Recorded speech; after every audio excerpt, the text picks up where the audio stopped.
It's Bourbon Blog Live, and I've been inviting some of my favorite people every night, and these gentlemen really are two of my favorite guys in the business. It's Ralph and Gabe Erenzo, the father and son team.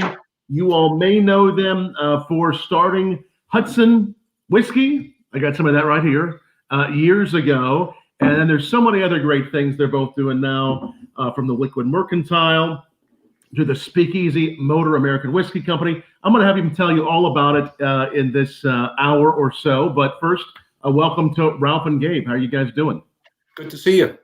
Great, Tom. Thank you. Yeah. Hey, it's great to have you both here. And well, I guess we should start off. There's so many places we could start. I guess we start off with a drink, though. How's that sound? Sure. Looks like you got my favorite there, Manhattan Rye. That's right. I do. I have a Manhattan rye cocktail here, and sipping on some of that. And what do you have there, Gabe? I've got some of the Speakeasy Motors American Whiskey, which is rye whiskey that I've been producing with a great fabrication studio local to Gardiner Liquid Mercantile. It's a rye, a high corn rye, so almost a bourbon, but it's a rye, and it's all New York State. Been going really well and tasting delicious.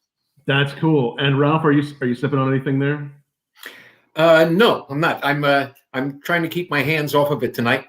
I had plenty last night. I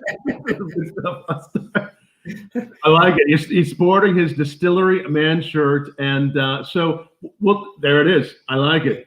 I had a Tullamore Dew shirt on all day today, and I figured I should probably change it for this. Hey, I did a little wardrobe change earlier too, so I wasn't wearing this all day, but I wanted to make sure I wore it for you guys.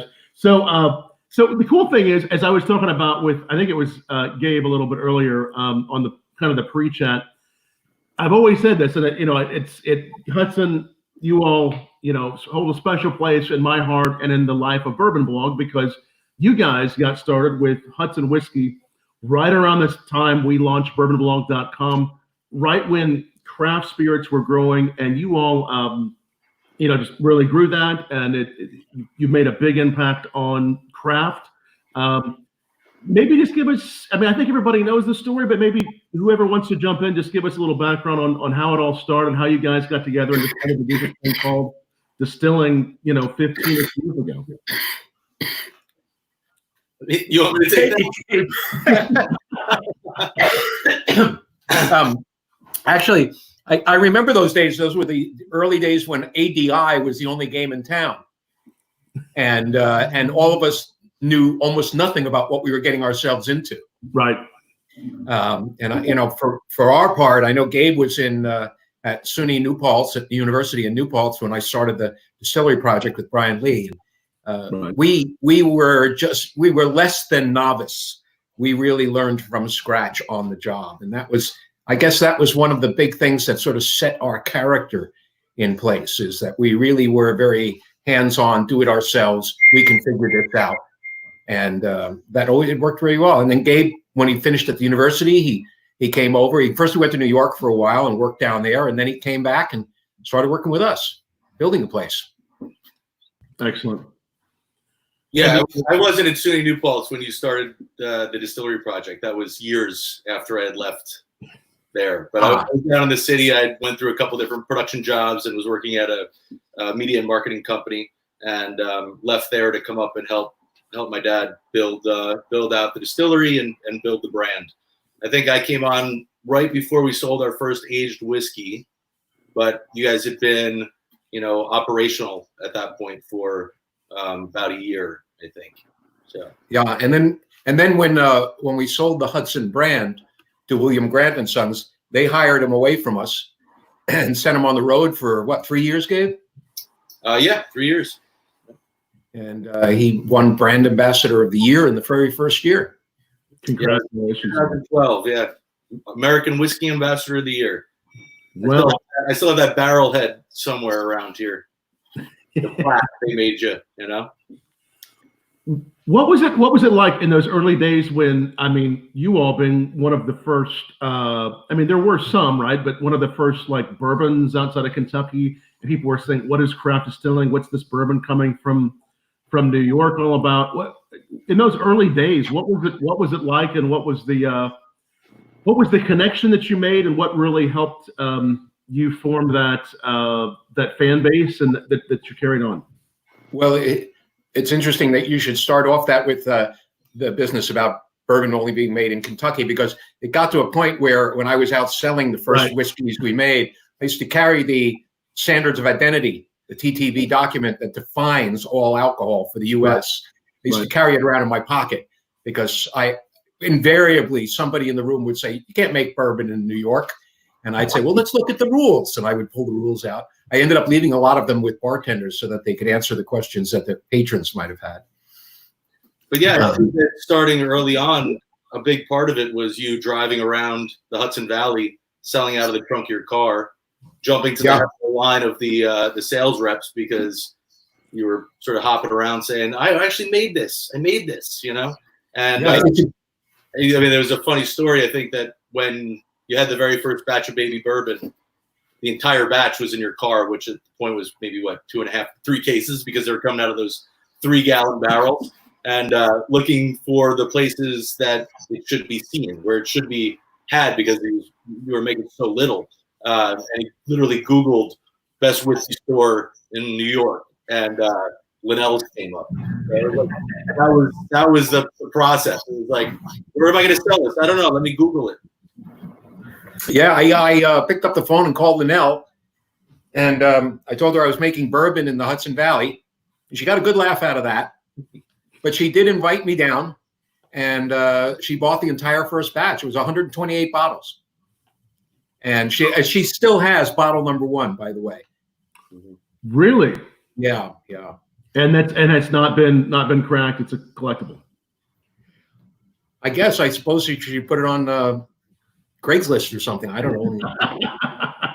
As of a few years ago, I know it wasn't cracked. She had reached out about it a few years ago. Yes, I spoke with her a couple of months ago, and I was talking about that bottle. She offered to send it to me. I said, "No, it's yours. Please hang on to it." I didn't feel right about taking it back from her. Besides, I think I have another bottle number 1 somewhere anywhere. I mean, that was an exciting time though, because it was also new, you know, and there were very few others, not just in New York State, but around the country, that were doing it. There were, you know, the very early guys, and then sort of the very, very beginning of that second wave. There were the early distillers who were making brandy out in California, making whiskey in Colorado. There were a couple that were right there on pace with us. But we would go to ADI, and ADI was 75 people or 100 people at the very first one that we went to, which is now thousands and thousands of people that go to that. And everybody kind of knew each other, so it was fun. And it's fun to see the people who are still involved, and the people who had, sold their distilleries or their brands and moved on to new projects, and sort of all keep in touch still, which is fun. It was fun to watch the industry grow from there to where it is now. It's a real new era now. I mean, when we started out, no bank would ever even talk to you if you asked for money, and capital investors, those kinds of folks there was no proof of concept out there. So our timing was probably the best thing that we had of everything, is just starting when we did, when the field was clear, and it was unique enough at that time that it drew a lot of press attention, and that helped us a lot. Right. What triggered you all to start? Like, what really inspired it then? What was the thing that said, okay, we're going to do this? It was a bit of desperation, actually, because I had another plan entirely for the property that I bought. I intended to open up a campground for rock climbers. And the neighbors didn't like that idea very much, so they sort of kept me from getting my permits for about 3 years.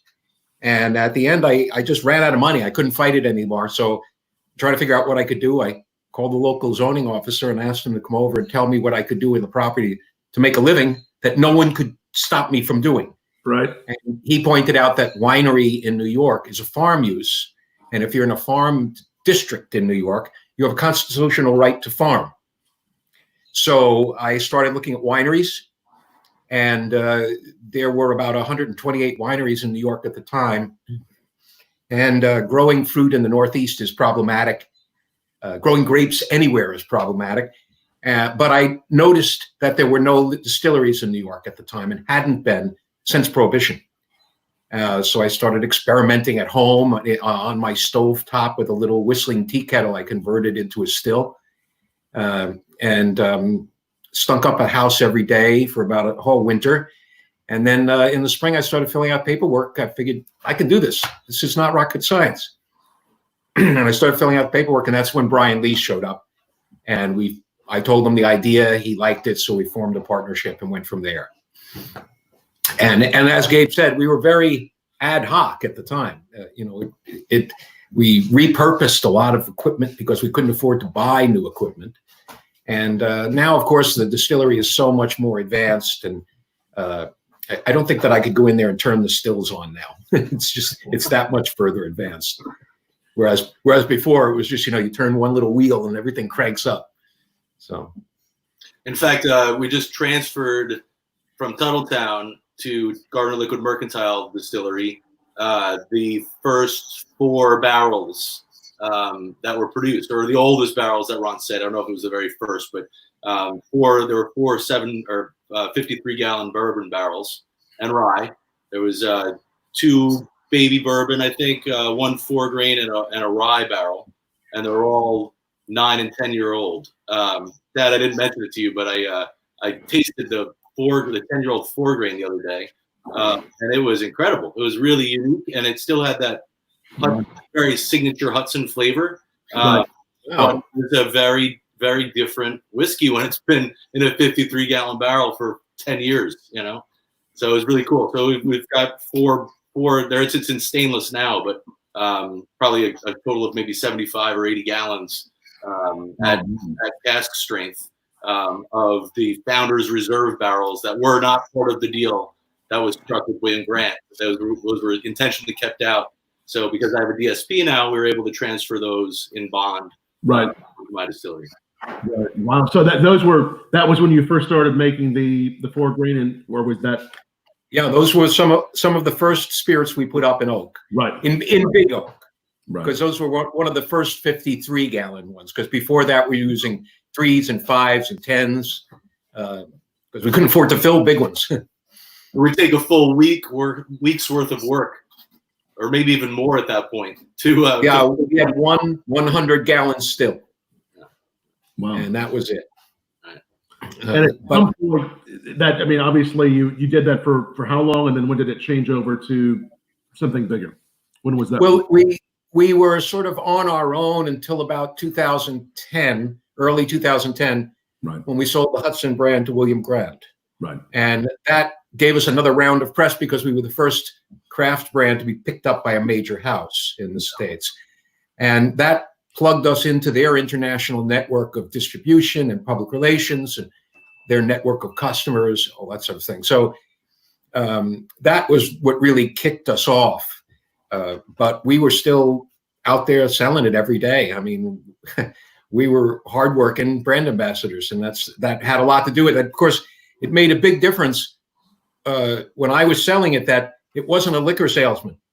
If I walk into a retailer store in the morning and there's a line of liquor salesmen waiting to talk to the buyer or the owner, and I went right to the counter and I said, I'm not a liquor salesman. I made this, and I put the bottle on the counter. I always got this right in, and it was just, they never saw somebody who was actually making it come through the door and sell it to them. Which is quite a bit. Now you get a lot of that. As the small distillers are starting up, they're hand selling it. But I think the 100-gallon still was solo until 2008, maybe, when we got the was it a 250-gallon still or 400-gallon still?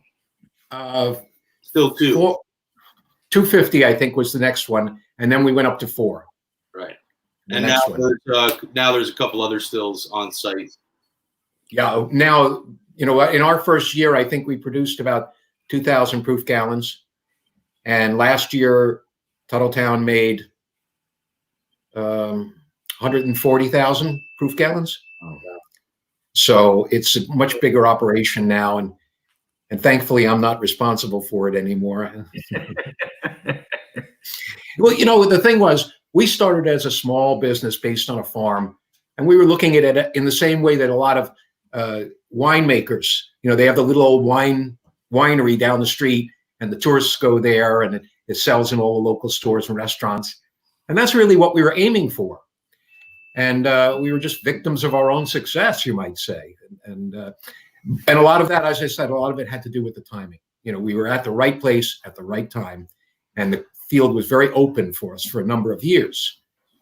We were the only ones in New York for at least 3 or 4 years. Right. Well, right. There was, I think Warwick was producing some fruit brandies and things like that, maybe a year before we got started. But the first whiskey to be produced in New York came out of Tuthilltown. Yeah. It's exciting to hear you guys tell the story, and I just want to remind everybody who's watching, definitely ask questions. If you guys have any questions for Ralph or Gabe or both of them, as you're watching it, ask down below on YouTube, on Facebook, tweet back on Twitter. A lot of great people already watching and commenting. Todd Leopold saying, Todd, how are you? he's watching. So great to see these two giants of American distilling. So thank you for watching, Todd, and everybody who's watching. Definitely share this, like this. It's a great conversation we want to have tonight. And we want to get into what you guys are doing now too. But as you look back and think, at what point did you know that this was really going to become something bigger? At what point? At what point did you know? I mean, you obviously, from the very beginning, I remember you always were making great whiskey, and it aged, and you did new things and added on to it. But what point was that, you think, for you guys? It's hard to say. I mean, we sort of had the feeling that it was going to take off. And we had planned on the press hit that we would get by being the first ones on board in New York, right, and making whiskey again in New York. And so that we could feel it coming on. And then when Grants showed interest in us, that really was a real semaphore for us. We sort of felt like, okay, they're calling us, so we must be doing something right. Right. And it was great to have Gabe working with us. It was, I think a lot of fathers would love to have their sons work with them and get along and still get along.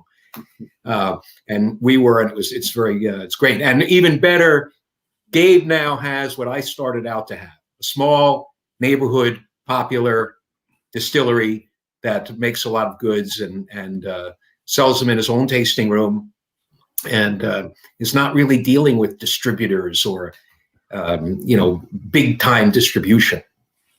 And I mean, a lot of it was not wanting to be on the road anymore. I had a great time. I mean, Tom, we've had plenty of fun out on the road together at Whiskey Live and ADI and all these events. And it was a great time to do it. But now I've got a family and I've got a home, and I didn't want to be on the road anymore. So when the sale of Tuthilltown I knew that was coming.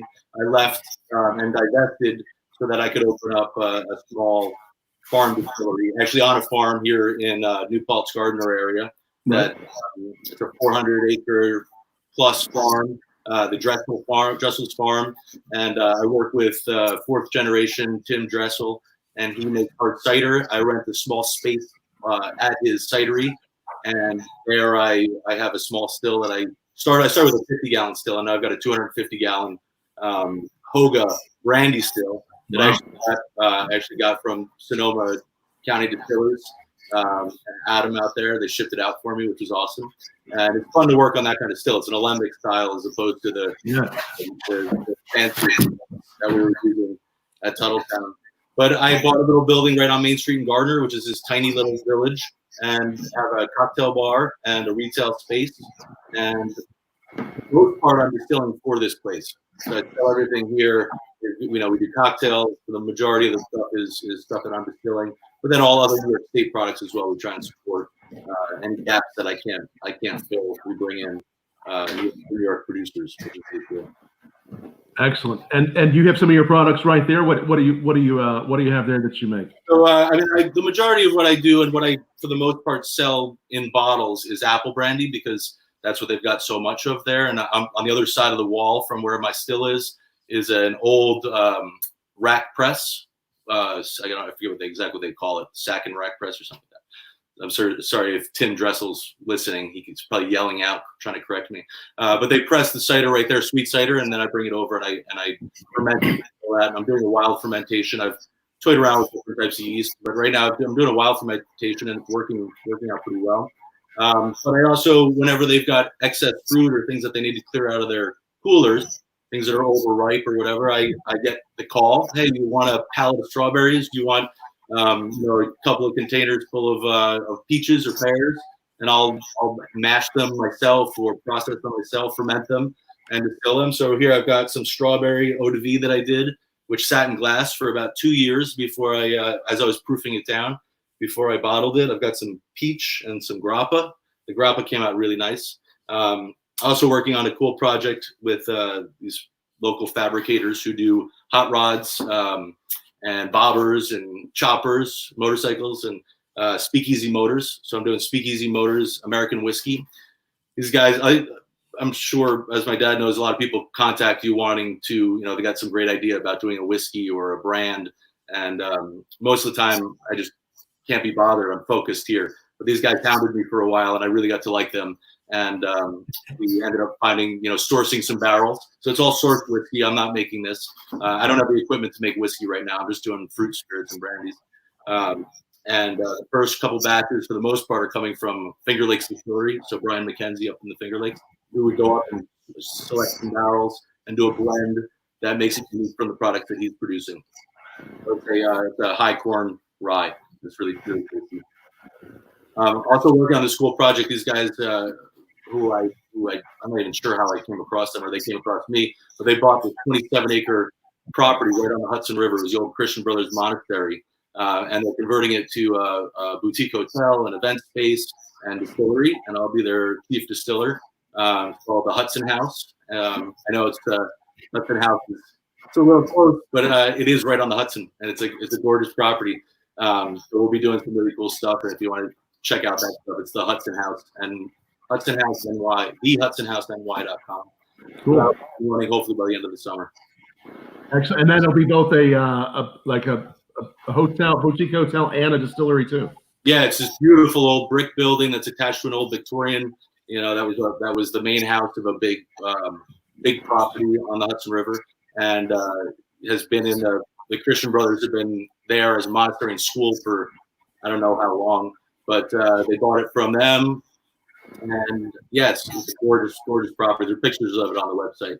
And there's going to be they bought a Cote. I don't know if I'm saying that right, if anybody's listening, but it's Cote still from Germany, which should have been shipped already, but under the current conditions, probably still sitting on a dock somewhere in Germany.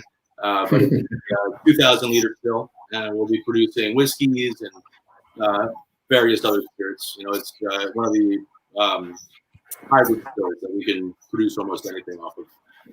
Cool. That's amazing. So that's quite a few projects, and the brandies, the whiskey, the new project with the Hudson House. I was going to put that up on there if people want to check it out, the HudsonHouseNY.com. And then the other, where else can they find you on the Liquid Mercantile? What's that website?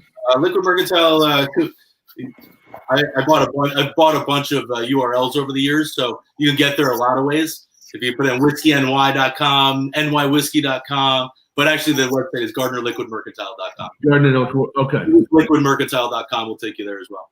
If they check that out, and as you were part of starting, and you all started Hudson, and you learned very early on what you learned there, and now given what you're doing, how is that transferred from the last 10, 15 years, and then you start this distillery?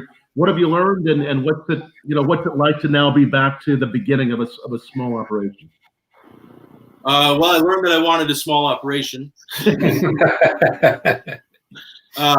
No, and I think everything I learned working with my dad at Tuthilltown and with Hudson Whiskey, and as we transitioned to William Grant and working with William Grant as a big company, everything I learned there has been. I couldn't do this without that.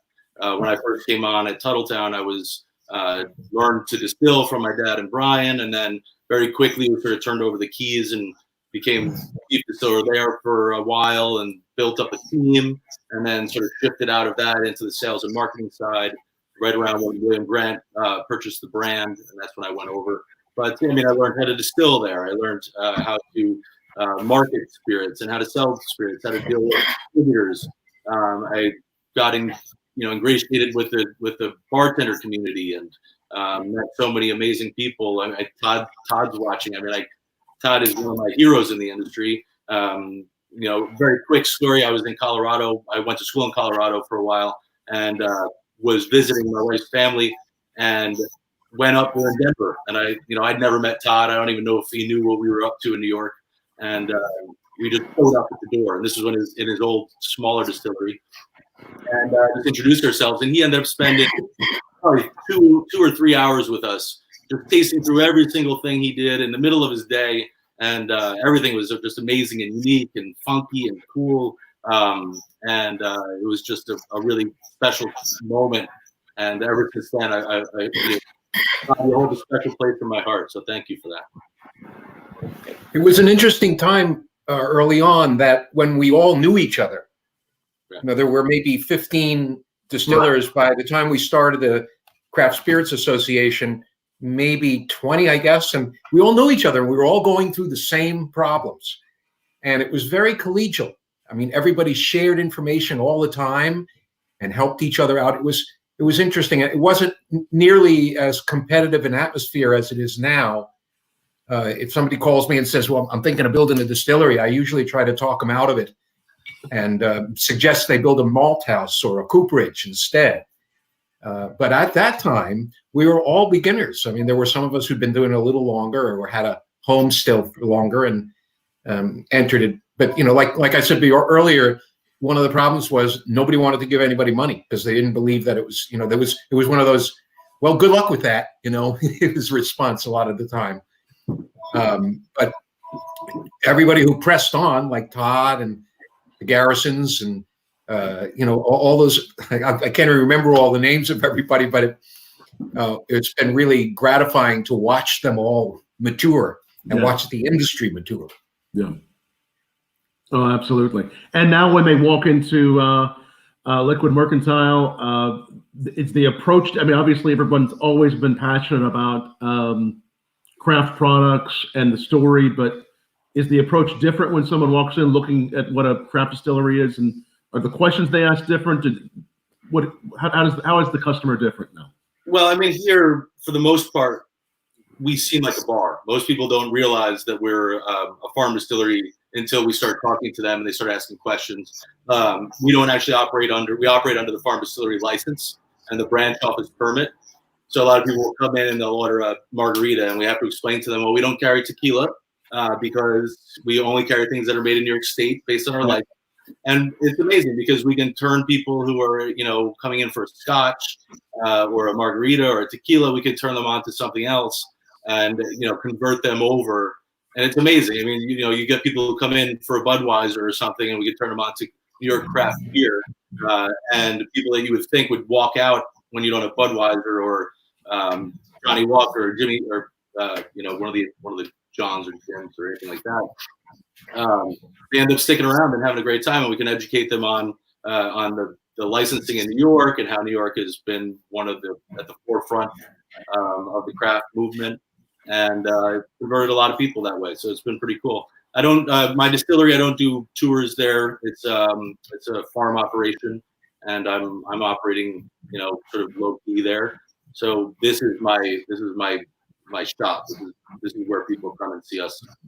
This is the experience to actually be inside the bar, to have these cocktails, these drinks. Again, everything is from New York State.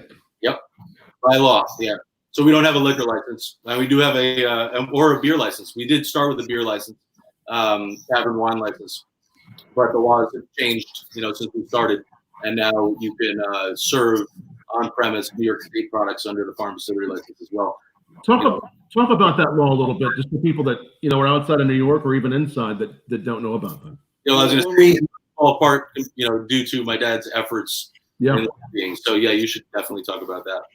Well, when we started, you could have if you had a distillery, you could do tours, for instance, but you couldn't give anybody a taste of anything, and you couldn't sell them anything. So in a large way, if people were coming for tours, they were in the way. You couldn't sell them anything, and you couldn't let them taste anything. So we started out right away lobbying in Albany to try to get the law amended. And it took about 2.5 years of going up there regularly and really getting to know the folks at the State Liquor Authority and their councils. And it was introduced maybe 3 times, and the 4th time it got signed through as law. It went through the legislature. The big bonus of that, it was two obligations, major obligations. One was that you had to use at least 75% New York grown raw agricultural materials for it to be called a New York product. And the other was that you could have a tasting room. And that changed everything, because that offered the opportunity for people to do what Gabe has done, and that is to flip the model over.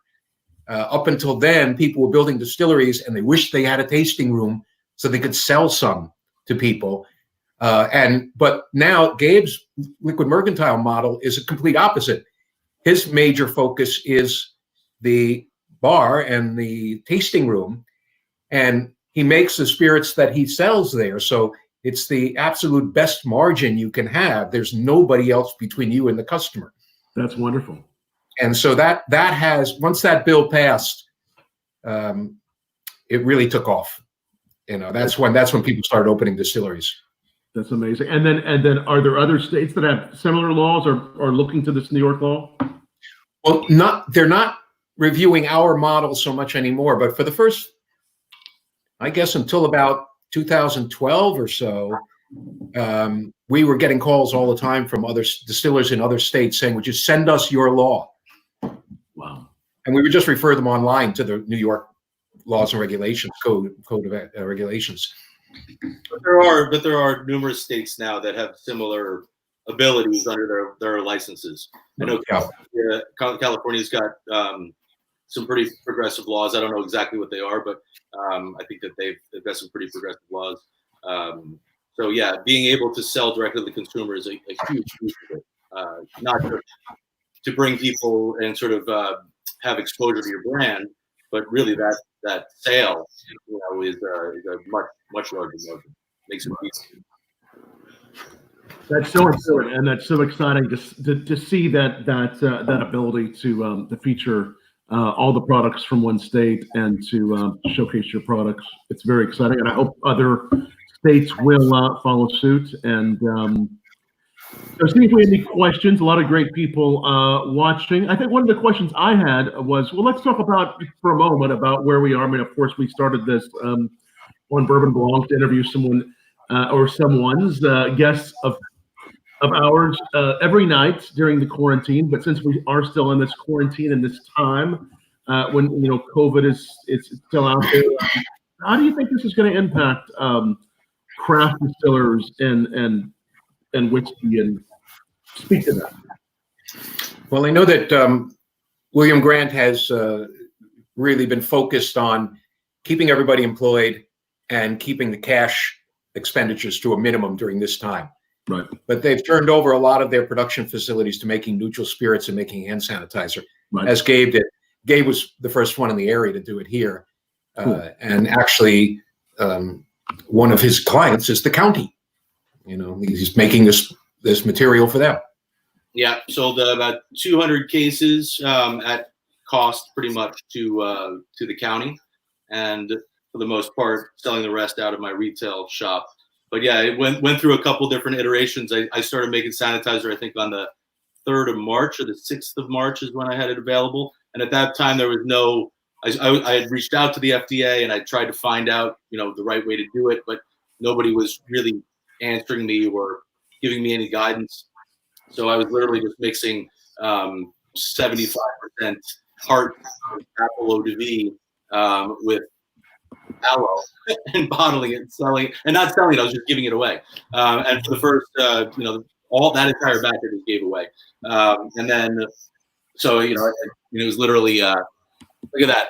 That is an FDA approved label right there. Apple and aloe. I'm not doing that anymore. If anybody's watching, I'm not doing that anymore. Now I do it by the gallon. 2 gallons of it.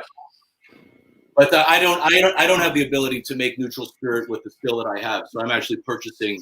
I've got a connection upstate New York who bought 10 cubes of ethanol early on when he saw this coming. So, and he's been giving it to me at cost. So I've just been, I'm on my second cube right now, 275 gallons at 98%. I'm cutting that down to 80% and following the guidance that we've been given by the FDA now. Oh, and I'm also making some face masks. Not selling them, but check it out. My Biggie Smalls face mask. Your Biggie Smalls face mask. Those are going to be like limited editions, right? Yes. Yes. Very limited edition. He'll sign them. He'll sign them too. John, David, Jeffrey saying hello to you guys. Donald Snyder, so many great people watching. I think Aunt Linda's watching too. So many cool people watching. So someone's asking, and I think you all get these calls quite a bit about, people that call you and say, if I was going to do something new and different in craft distilling, what you were saying, Ralph, you would suggest other things than creating a distillery. Is that what you were saying? You were mentioning that earlier. Well, we've now seen this tremendous growth among distillers. A lot of them, when we started, we were the only ones. Now there are 180 or a little bit more than 180 distilleries in New York. Right. But there was nobody building barrels or malting barley. So, for instance, we have to use at least 75% New York grown raw agricultural materials, which means we can't make single malt. We can't make something to match, for instance, Scotch to compete with that, because we get all of our malted barley from Canada, because there's nobody malting barley in New York State. Well, there is now. There is now. Well, I'm sorry. There wasn't then. Now there are a few small malt houses, and I think there's a medium one. I think there's a big one being built out near Rochester. But I think that part of the thing that's missing for the small distillery industry is that infrastructure that's focused just on them, as opposed to making goods for monster distilleries in Kentucky or out in Indiana or someplace like that. Small local producers of the things that distillers need, so that they're not having to bring things in from across the country. And honestly, I think that this model that I've got here at Liquid Mercantile is something that I would suggest now, because the market has, I wouldn't say saturated, or maybe that's the right word, but it's become such a, sorry, it's a little warm in here, so I got my window open. I can hear cars going by. A lot of people, the marketplace is tough now, and the distributors are not taking anybody that they can get their hands on like they were early on.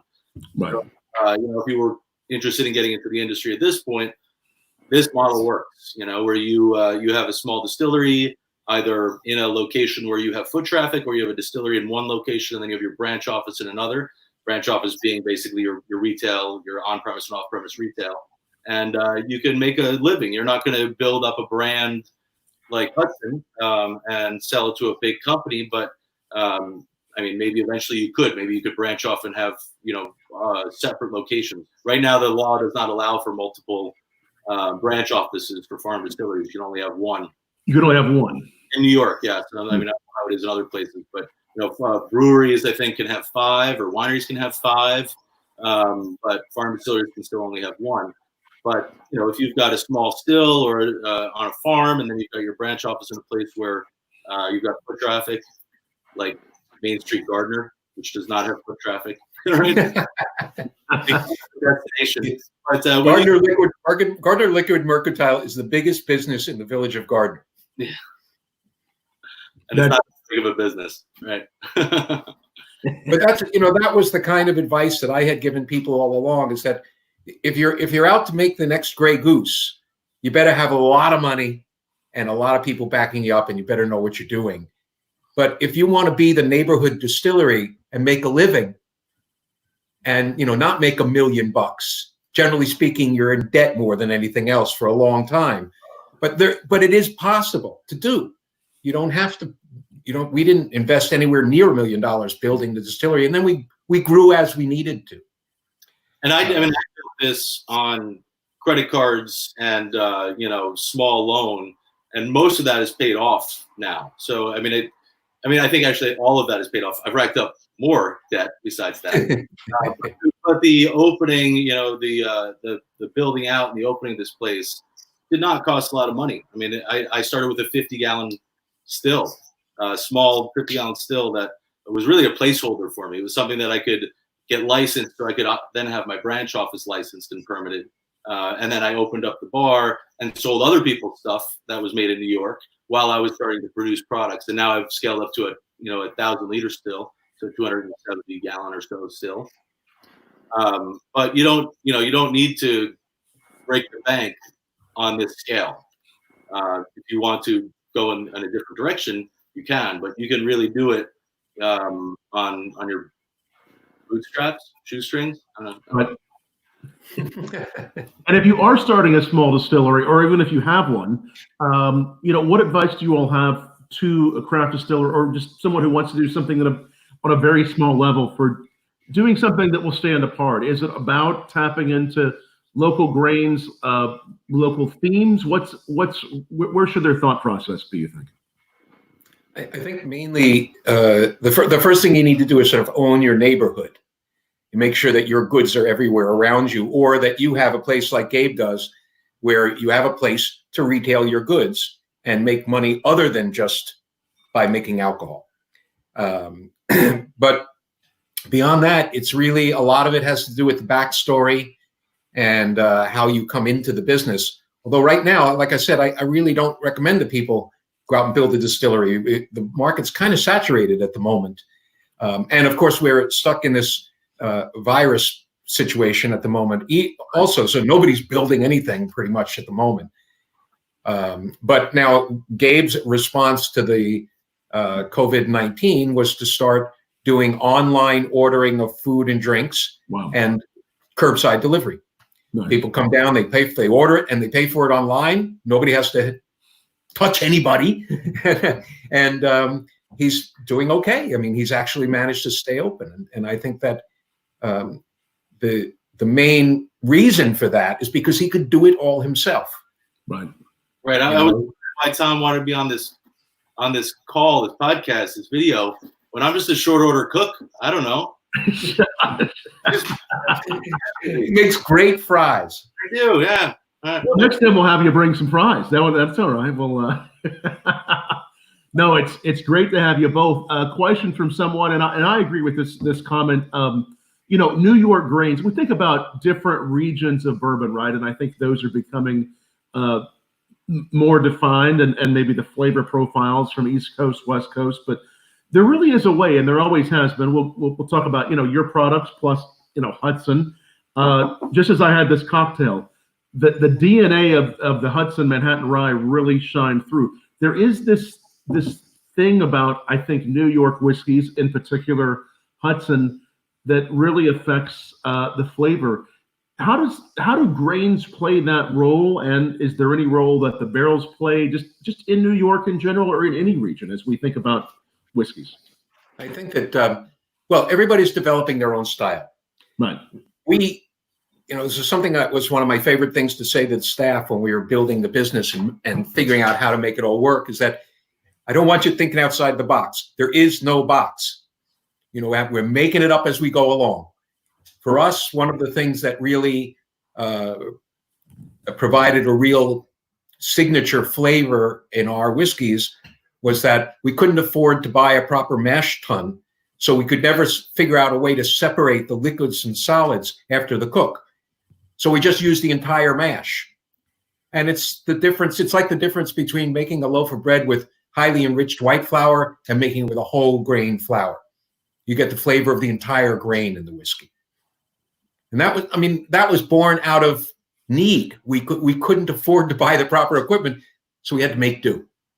And I think that a lot of people in the earlier years, when we were starting out, a lot of the others were going through the same thing.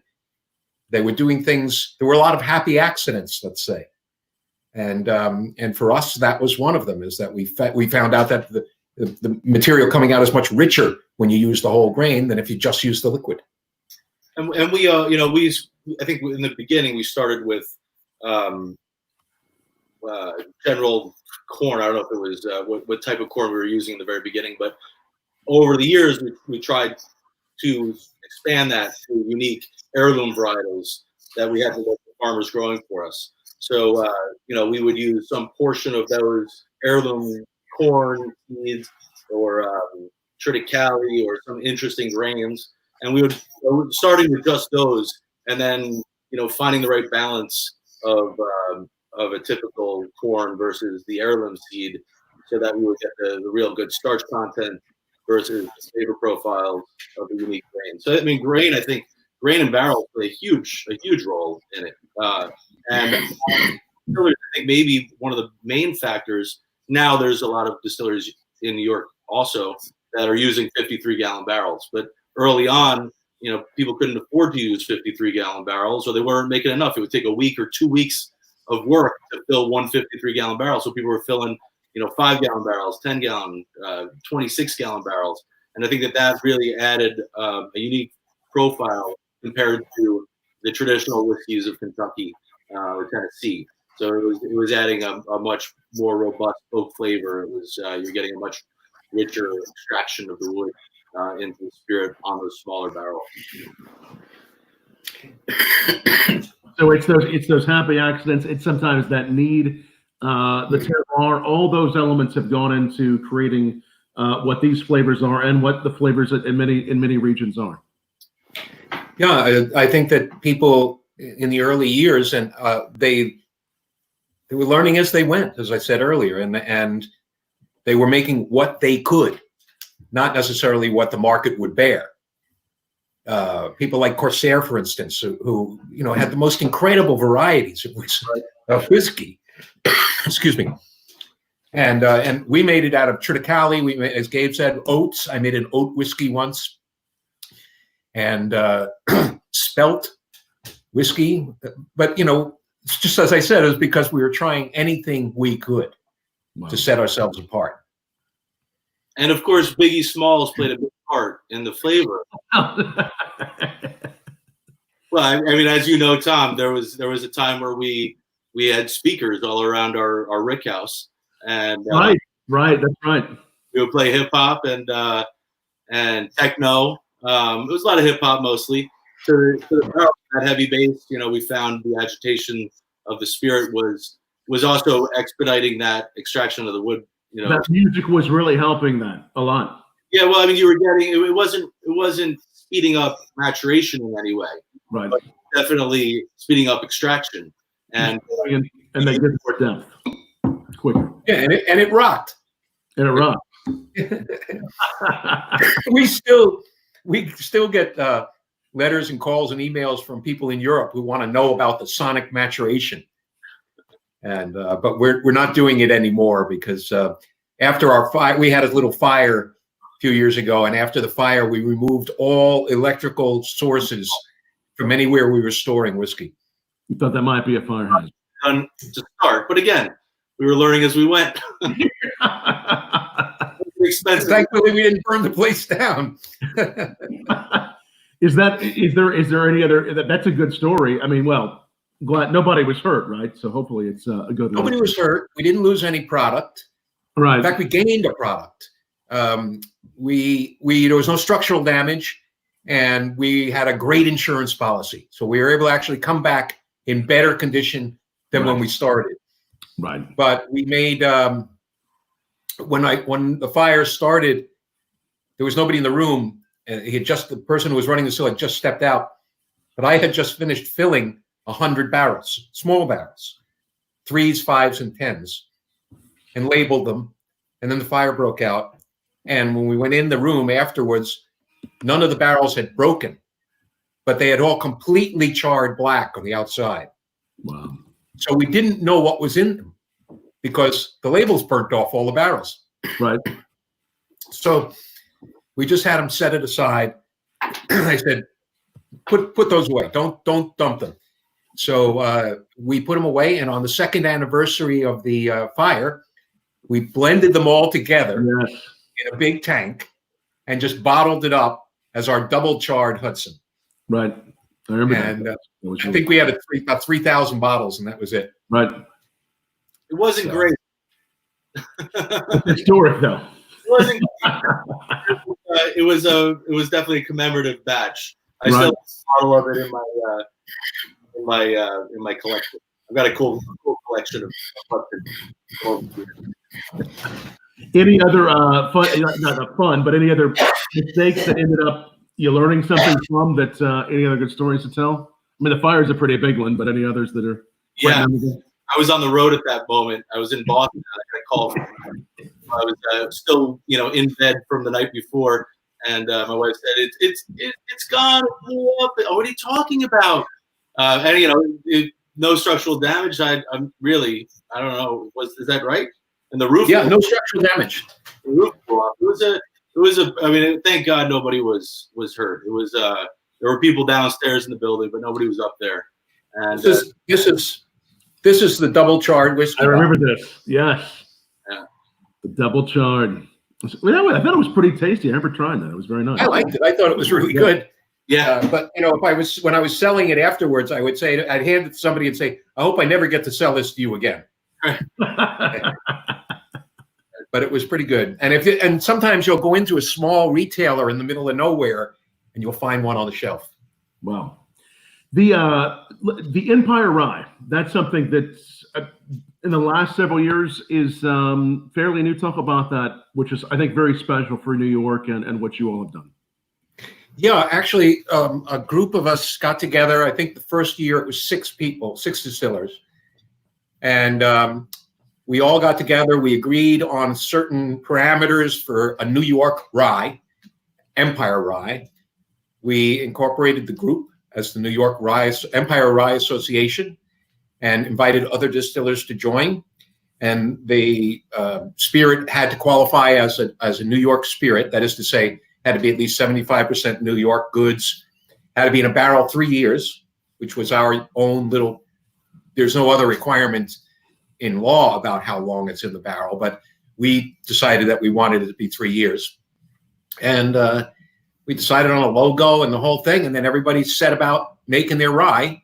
And 3 years down the road, we introduced it and got the governor to sign a proclamation declaring Empire Rye New York's rye whiskey.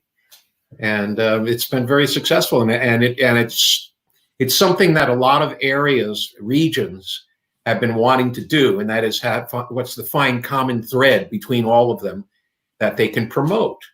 And so this gave all of us something really unique to promote with our whiskeys.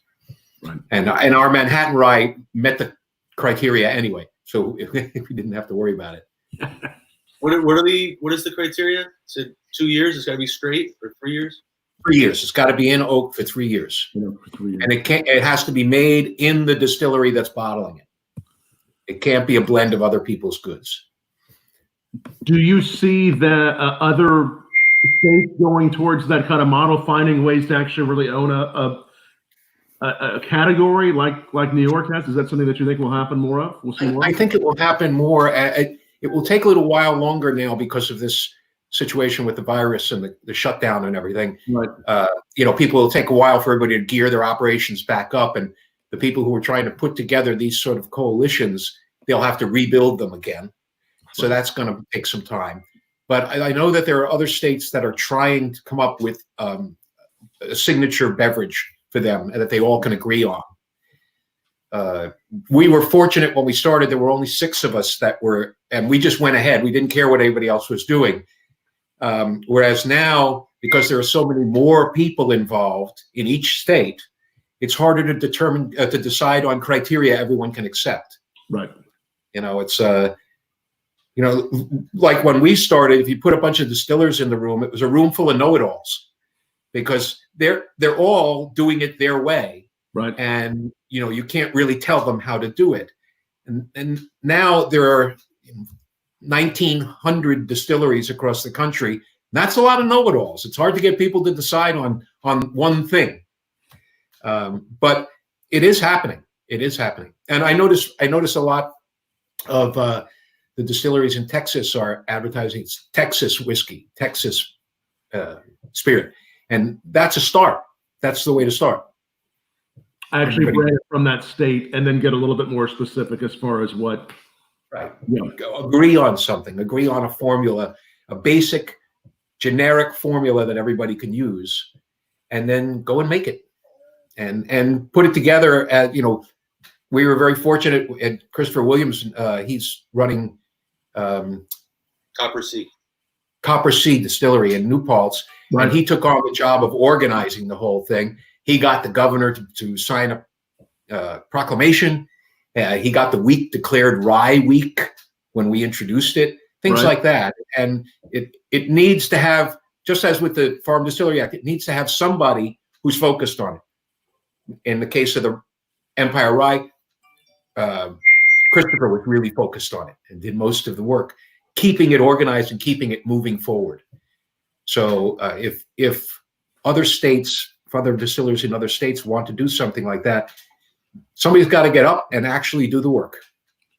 Right. It isn't going to happen just because everybody's sitting in a room. No, that's very true. I mean, there's so much we have to thank you all both for craft spirits and for what you've done in so many ways. As the years have gone along, as craft distilling has grown, I'm sure the question that you all have been asked for several years is, what do you see it as far as the future of craft distilling, of craft whiskey? How much has that answer changed since we've had the coronavirus, or has it changed at all? What do you see in the future? Well, I think everybody's going to be caught up in the general refurbishing of the American economy. Right. So that's going to take some time. The biggest change I see overall is that small distillers, successful distillers, are getting picked up by larger companies. That's a lot of consolidation going on. Right. Which was, sort of the argument we used with the folks at Discus, the big producers, in the beginning, when we were trying to convince them not to treat us the way that the big beer producers treated the craft beer producers. They just tried to push them out of the way. And my comment to the big producers was always, we're not your competition. We're your next acquisition target. And you won't have to spend 5 years developing a brand, because you can buy one that's already popular and take it from there. And so I see a lot of that is starting to happen. We weren't the only ones in the last couple of years to be acquired by a major house. And that's going to continue to happen. Also, the other thing is that I've noticed is that when we started and when the others of our ilk started, we were generally self-funded and we built everything ourselves. And we scrounged for everything we could get to make our business work. Whereas now the concept is already proven. It does work. And with the right kind of funding to start it up and the right kind of business expertise backing it up, it's requiring that people starting distilleries have a lot more capital. There's not much room anymore for people to do what we did. Right. You would need even more capital to start now than you would have back then. Oh, God, yeah. Oh, yes. Distilleries are being built now that start out with 100,000 gallon a year capability. Right. And so, and funding, just the funding alone, that which is going to be a little bit difficult, I think, going forward. But nevertheless, it's moving more towards well-funded operations. I think So the marketing, the competition, the demand, is it everything? Yeah. All that. Okay. Yeah. To get a brand successful now, when we started, we'd walk into a liquor store. We were the only New York spirit in the store. Now there's a whole wall dedicated to the 180 distillers in New York. Right. There's so many. Yeah. I think it was interesting to see during this time, this COVID time. First of all, that distilleries or liquor stores were considered essential, and also that distilleries quickly realized that they had something that everybody needed, and were able to make that shift so quickly. And I think that yes, you're going to see a lot of businesses go under after this all clears, but I think that the ones that'll be around afterwards are the ones who are able to quickly pivot into doing something else. And sanitizer is not going to be, bringing home bacon for everybody, forever. But I think that people are starting to realize that, well, I got this still and I'm producing alcohol, and alcohol is a commodity, not just beverage alcohol, but it's something that that in all different situations can be used for different and very important uses. So I was really proud of the industry to see so many people step in. And I'm sure everybody's sick of hearing about distilleries making sanitizer at this point. But I mean, it's amazing that so many people did that so quickly, and you know, particularly the ones who could find bottles. You know, as all your distillers out there know, we got plenty of ethanol. You know, glycerin's not that hard. It's not that hard to find hydrogen peroxide, but bottles, that's really tough. So if anybody out there has a bottle company or is sitting on a trailer full of 8-ounce to 16-ounce bottles, you know, send them to your local distillery so that they can put sanitizer in them. And as far as I've seen, nobody is gouging. You know, everybody is trying to do it right. A lot of people are giving it away. I mean, I would say half of what I've made so far has been given away. And I know so many other distilleries are doing the same thing. But I think it's really exciting to see that. And I'm sure that the ones who have done that are going to be the ones who are still there when this all takes out. But the bottles were the toughest part, and that's what you guys still need more of, are bottles. Yes. Yeah, for everybody else, it's face masks and ventilators, and for the distillers, it's bottles. It's bottles. Wow, yeah. That's really something. Well, some news that I think that was you just announced here in the last several weeks, Ralph. You are officially, you're retired, still doing a little bit with the whiskey brand, but you're retired. Is that right? I'm happily enjoying my laziness, and I'm catching up on my napping time. I haven't really latched on to a new project. I think that, my career has been project oriented. Right. And so this was a real desperate attempt to make some money, this particular project, the distillery. And happily it did what I wanted it to do. And now I'm just trying to take some time to do nothing but read and play with Gabe's kids and hang out at home. It's kind of nice. Yeah, it's but nice. I'm going to be pulling him into the Hudson House project. Making some whiskey. There's no rest for the wicked. So enjoy it while you can, Ralph. It sounds like there'll be much more ahead for you both. And if people want to learn more about both of these, everything that you're doing, Gable, are they able to order some of your spirits online, or is it just? So we're not currently shipping our spirits. I'm actually low on everything right now. I've shifted gears, and I've been a short order cook for the past 2 months and making sanitizer in my off time. So I don't have much to sell. I'm not selling. Now, thanks to New York, we can actually ship in state. So there may be a time very soon that we can sell that we're going to be shipping the Speakeasy Motors American Whiskey. But for right now, I'm really just all consumed with keeping this place afloat and making sanitizer and making masks. And those masks, which you will sign at some point. Gentlemen, thank you so much for joining me tonight. It's really a pleasure to chat with you both and to hear what you're up to now, and to really take a look back and a look forward at what's next for you both and in craft distilling. It's such an important conversation to have.